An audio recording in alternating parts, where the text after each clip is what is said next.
Hello and welcome to Magicbricks Now. This is India's first property channel and you're watching Property Hotline.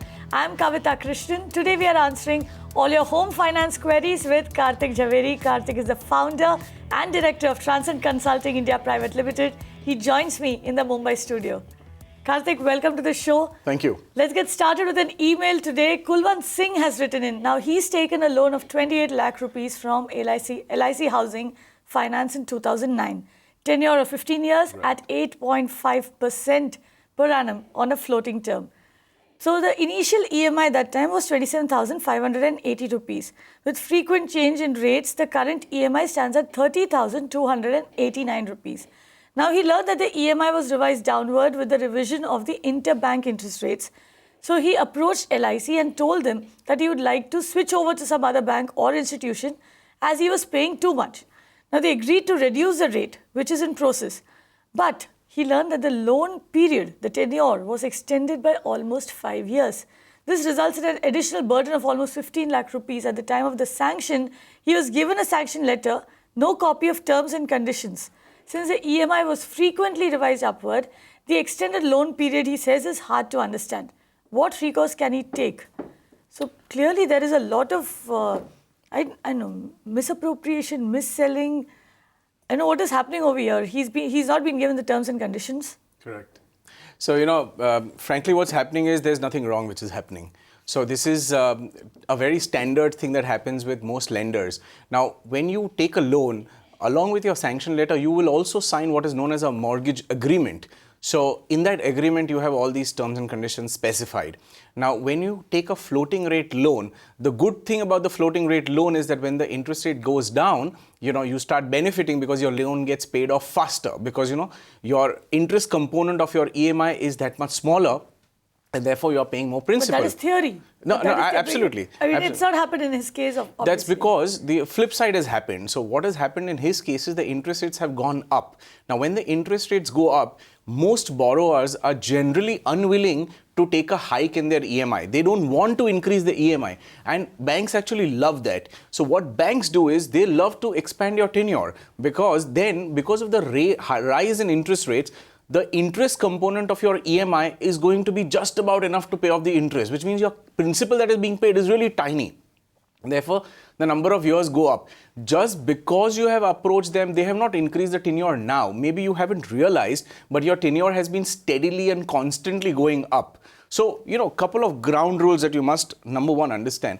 Whenever there is a situation where the interest rates go down, it's fabulous because, you can lie low and you can relax because your principal is getting paid off faster. Your tenure will fall.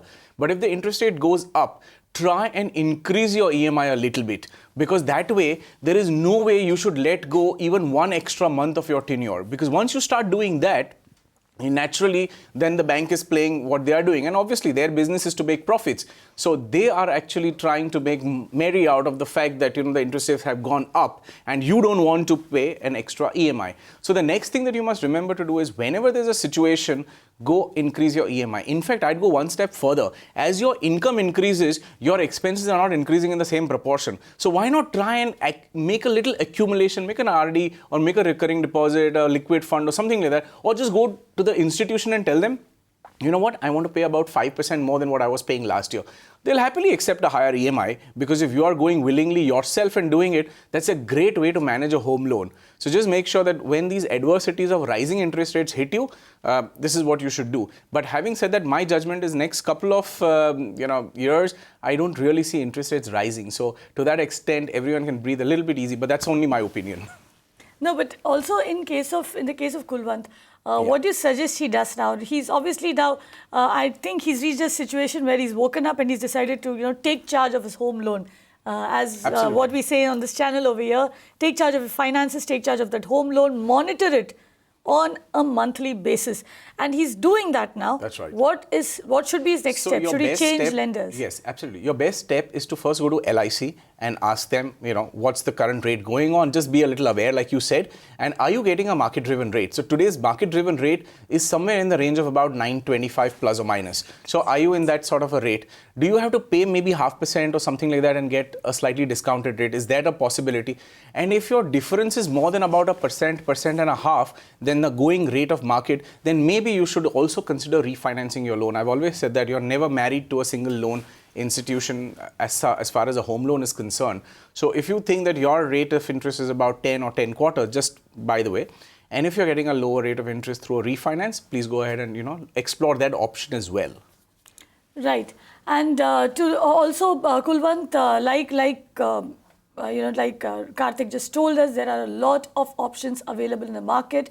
Go ahead, look for those options, refinance your home loans. My team will be putting up a graphic plate on the screen soon, which will give you an idea of where interest rates stand. Currently, what are the current interest rates that are being given by most banks and housing finance companies? We hope that will help you. Those are the current interest rates. As you can see, most of them are trending around the 9.45 percentage point. That is precisely what these banks and home finance companies, the leading ones in the market at least, are charging for home loans at the moment. So this is a good time for you if you want to, refinance your loan. So go out. I'm sure you'll get a lot of options over there, right? And before we move on, key takeaways that came from Kartik right at the beginning of the show here. If you have taken a home loan, remember that you also need to manage it. Don't just take the home loan and go off to sleep. It calls for active participation on your part, especially if interest rates are rising. Ensure that your tenure, that is the number of months that you have to pay that home loan, does not increase. Go proactively try to increase the EMI that you're paying. That ensures that you're paying off more of the principal. In fact, you can now also request the bank or the HFC to up the principal component in your home loan. So you're paying off more of the principal on a monthly basis, but do not allow your tenure to increase. You'll just end up paying too much on that particular home loan, too much interest on that home loan. We have Mr. Dasgupta, who's dialed in from Bhubaneswar. Mr. Dasgupta, how can we help you? Hello, can you hear me, ma'am? Yes, loud and clear. Tell us what's your question. Yeah, actually, I have taken a home loan from HDFC, and I'm in 2011, and I'm paying only the EMI portion. So Okay. I'm planning to pay the principal also and close the loan within 5 years. It is my first option by investing in a RD account and paying the total principal by 5 years. The second option is I want to invest in diversified mutual fund. So which will be the beneficial if I pay the principal within 5 years by investing in RD? And second option is investing in mutual fund. Which will be the wiser decision? Okay, Mr. Dasgupta, you want us to tell you where you are in a position to earn more money so that you can pay off your principal in 5 years, right?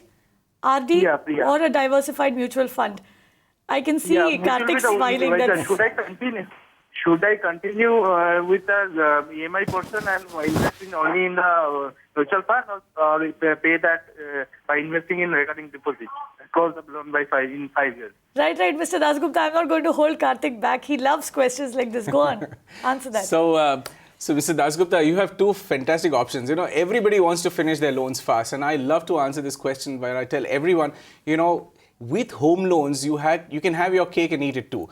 The home loan is a great loan. You're paying rather about 9% interest approximately. Your asset itself is growing at 15%. If you invest in a mutual fund, it's a fabulous idea. But the thing is, remember, don't do anything less than 5 years. You rather invest in the mutual fund, let that profit happen to your mutual fund. That way, your principal in the mutual fund itself will remain as it is and pick up the entire profit after maybe 4 years or 5 years or 6 years. Whenever that huge profit happens, pick it up and make the prepayment. That way, your loan has come down, your property has gone up in value, as well as your mutual fund is also appreciated, and that's all tax-free profit.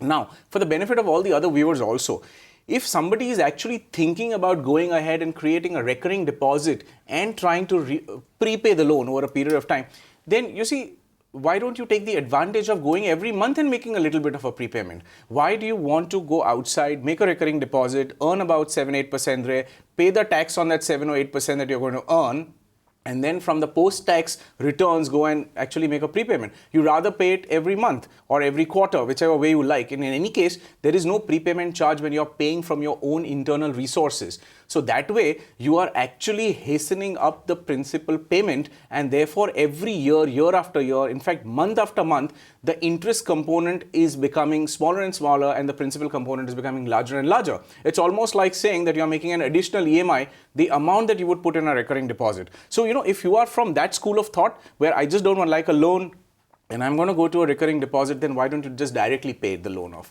But if you're going to go to a mutual fund, even fabulous, because you'll have your capital as well, and in 5 to 6 years time, substantial profits will have accrued, and use the profits, make your prepayment, capital still with you, enjoy yourself, and think about buying another property after that. Right. So Mr. Dasgupta, essentially build two assets at the same time. Absolutely. Let both the assets grow and then use the interest to pay off, whatever are your earnings on the mutual fund to pay off your home loan. That is what Kartik is recommending. I hope we've answered your query there.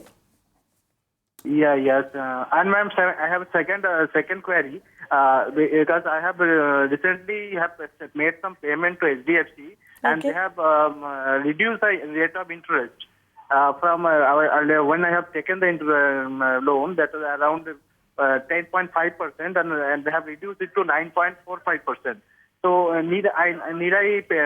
should I need to pay this type of payment every year, or is there any separate option is also available? You should be a happy man. Your interest rate is significantly reduced, more than 1 percentage point reduction. I have paid.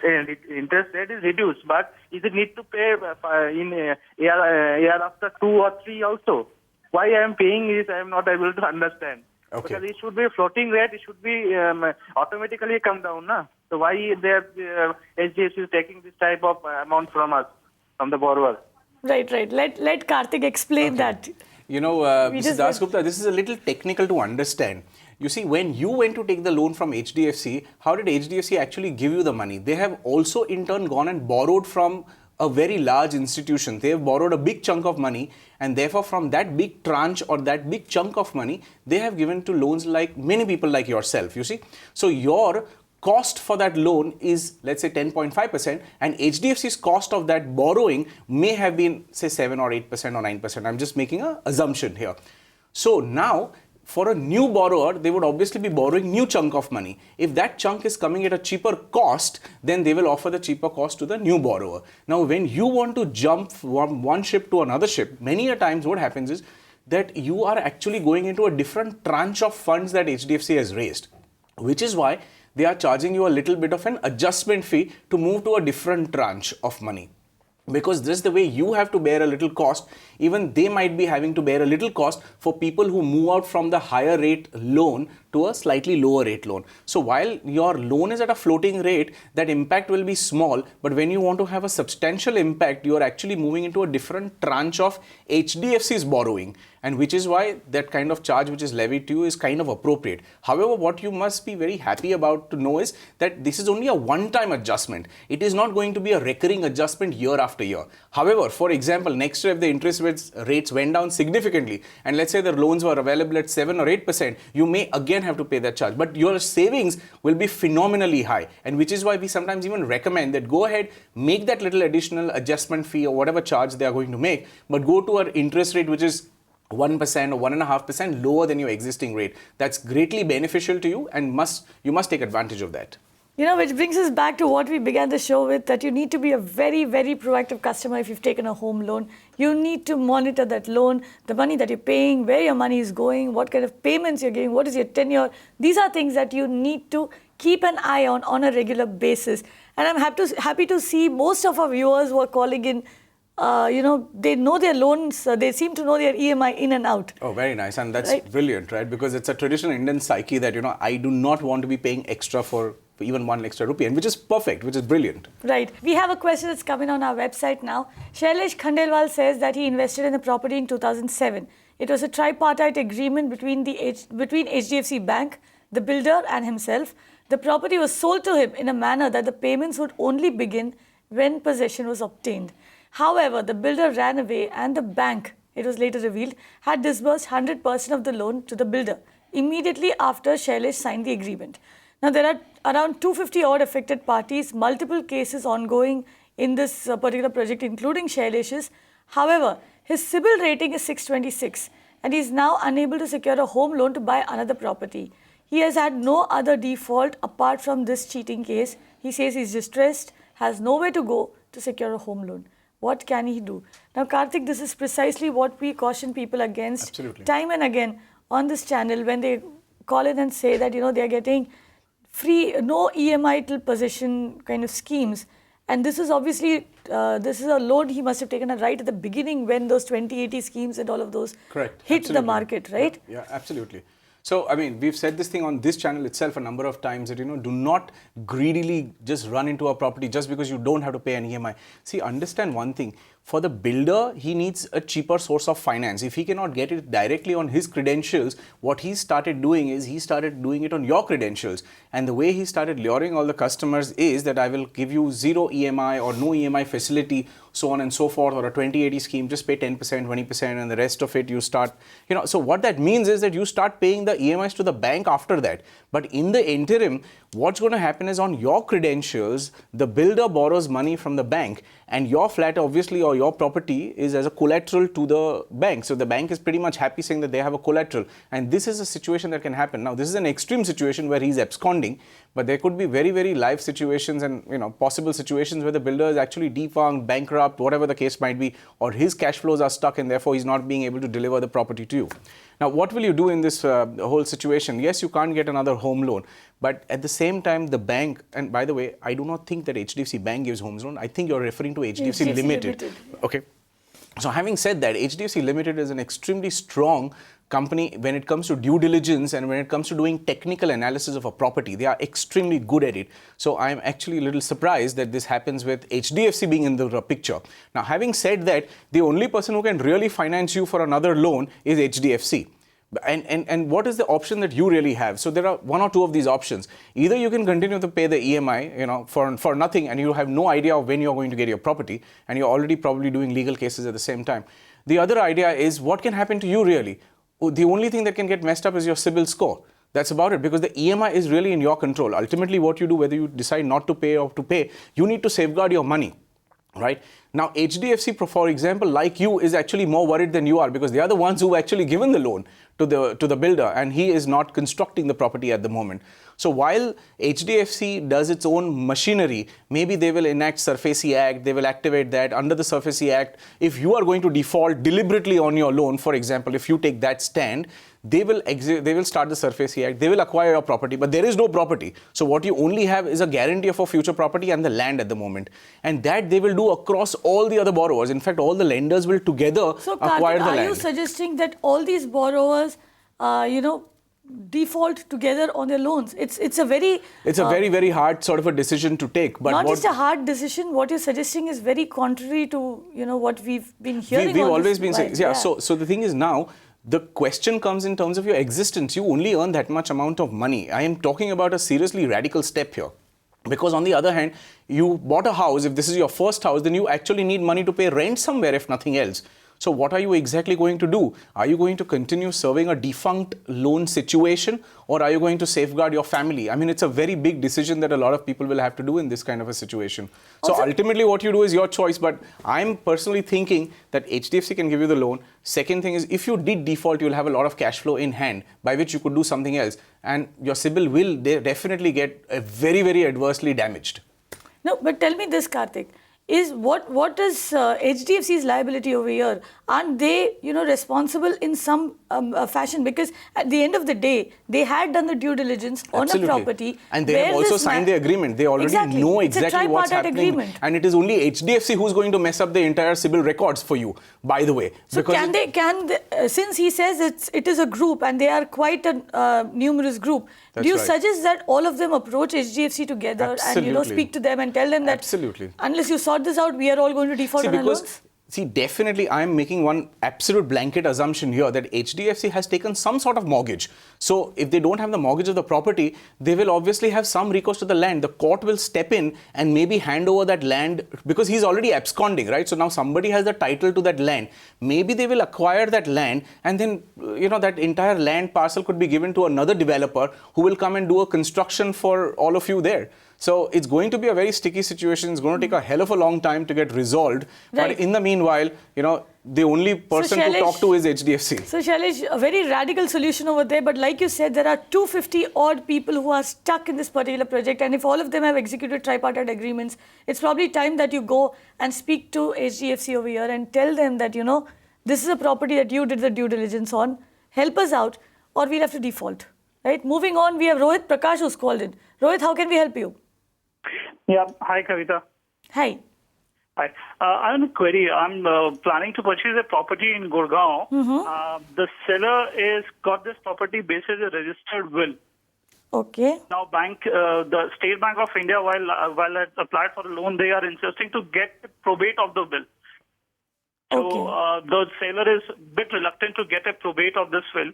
So how important to get a will be probated or get a mutation to be done? How much it is necessary to get a clear title and non-defective title? Right, Rohit. As far as I know, it is very, very essential to get a will probated. Kartik, step in. I know you're a lawyer as well.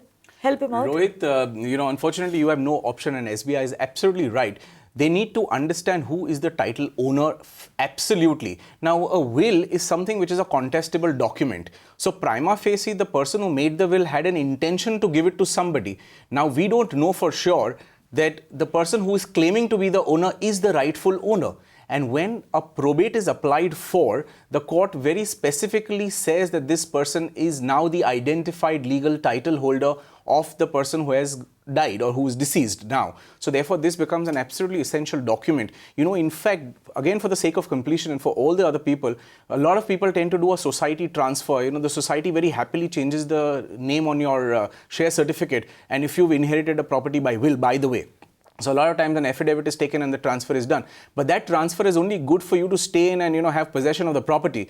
In the legal records of the sub-registrar, you are not the title holder. So therefore, you will have to go through this procedure of court, get the probate done. And if the person is actually gone without a will, then you will have to get the succession certificate, letters of administration, as the case might be. So you have no choice. You have to get this document, and the seller has to. In fact, if he's saying that he doesn't want to get it, then you should smell a rat there. There might be something fishy. Maybe there are some other people who have a stake in that property, and which is why he is reluctant, because you have to go to all the siblings, get NOC, and everybody has to know. It becomes a public record that a probate is being issued for so and so property. So in effect, Rohit, the probate is actually an insurance that you are asking for yourself, and that is very, very essential. Right? So insist that the seller give you the probate and which you can then hand over to SBI for the home loan. So that's it from us on Property Hotline today. However, let me give you our key takeaways, what we've learned today. If you are taking a home loan, remember that you need to be a proactive borrower. You cannot go to sleep after taking a home loan. You need to monitor that loan regularly. Read the statement that is sent to you. Ensure that tenure does not increase when interest rates go up. Instead, go to the bank or the HFC and tell them that you would like to increase your EMI. If possible, and if you have that kind of money, ask the bank to increase the principal component. That will ensure that you're not paying off that loan for a long, long time and end up having a very costly home loan on your hands. Another key takeaway that we've learned today is that if you are buying property that somebody has inherited from someone else, ensure that there is a will, ensure that the will is probated. If there is no will, then ask for a succession certificate. That is a key paper that you need that works as an insurance even for you. It will safeguard you against anybody else coming and contesting your right to the property that you're buying. Right? With that, we have to wrap up today's episode of Property Hotline. Thank you very much, Kartik, for coming in and breaking down and all those facts and answering all those questions. If you have any questions related to real estate, now whether it relates to buying, selling or investing in property, legal issues, taxes related to property or home finance queries like the ones we answered today, reach us on the IDs that are flashing on your screens. We'll get the country's top experts to answer each and every one of them. That's a promise. Thank you very much for tuning in. Keep watching Magicbricks Now.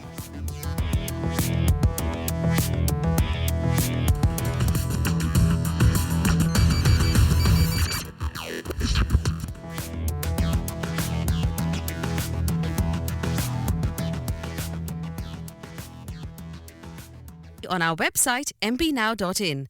Find us on Facebook at facebook.com/Magicbricks Now. And don't forget to click the like button. You can also follow us on Twitter at Magicbricks Now. To stay updated with all our programming, hit the subscribe button on our YouTube channel by logging on to youtube.com/Magicbricks Now.